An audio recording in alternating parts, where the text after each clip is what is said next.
Some of the goals that Messi scored in this game were just ridiculous, Ali.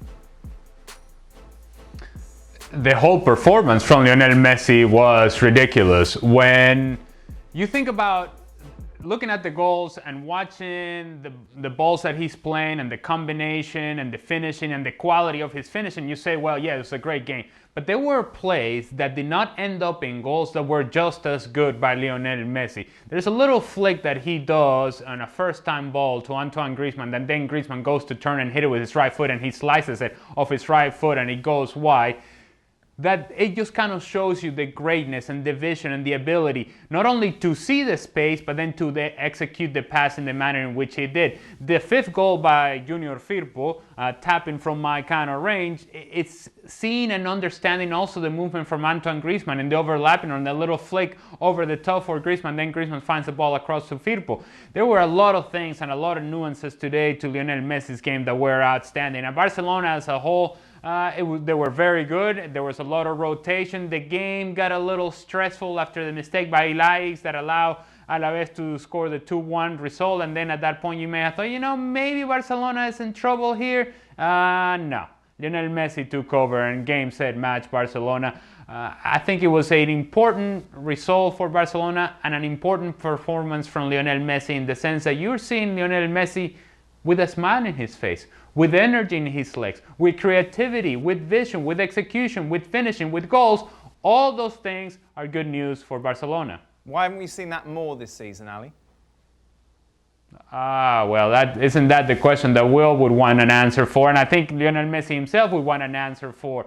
And I think it all has to go back with how the off-season went and how stressful that was and the mistrust that I still sort of hovers around Lionel Messi and that undercurrent of tension that there is between Messi and Barcelona.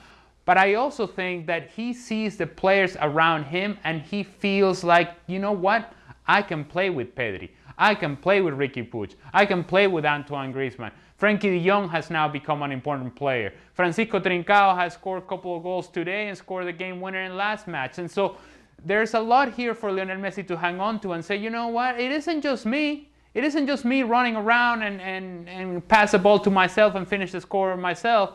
It's also a quality of players around me that can make the job easier for me.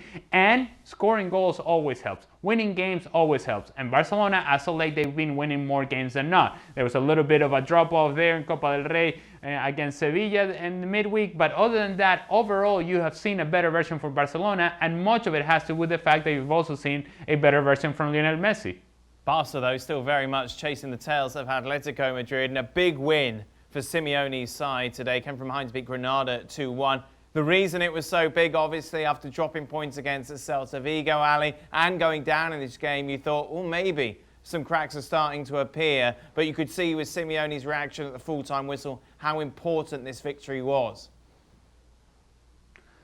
Absolutely. And you think about how the game was shaping up. And it's 0-0, and Luis Suarez, who we have talked about time and time again how impressive this season has been, well, he missed a couple of chances today.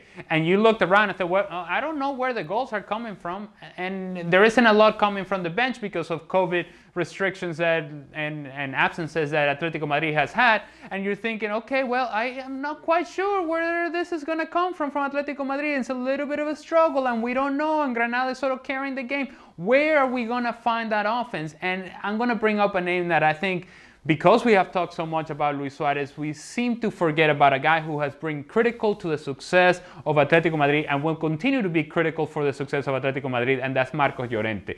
He has been that other guy, that other option, that guy that gives you flexibility. Last weekend he was playing right back. This week he's playing in the middle. He can play on the outside. He can play on the inside. And when the game needed it, Marcos Llorente was the guy that sort of broke through and scores the first goal. He and that flexibility and that ability that he gives you playing through the middle, playing as a winger or playing as a guy that can get in behind with speed, gives a different element to Atletico Madrid. They needed that today. He was outstanding, and then Atletico Madrid get a little bit fortunate with the deflection of the second goal by Correa, but you take it. And if you're Atletico Madrid, you say to yourself, you know what? That's another 3 points. We're getting a little bit closer and a little bit closer, and we're forcing everybody else behind us to be perfect. We know that Barcelona cannot be perfect. We know that Real Madrid is not going to be perfect. And so therefore, if you're Atletico Madrid, you just keep on adding 3 points at a time, and see you guys later. This thing may just be over. Well, thank you very much for watching ESPN on YouTube. For more sports highlights and analysis, be sure to download the ESPN app. And for live streaming, premium content, and let's not forget as well, ESPN FC 7 days a week. Subscribe to ESPN Plus.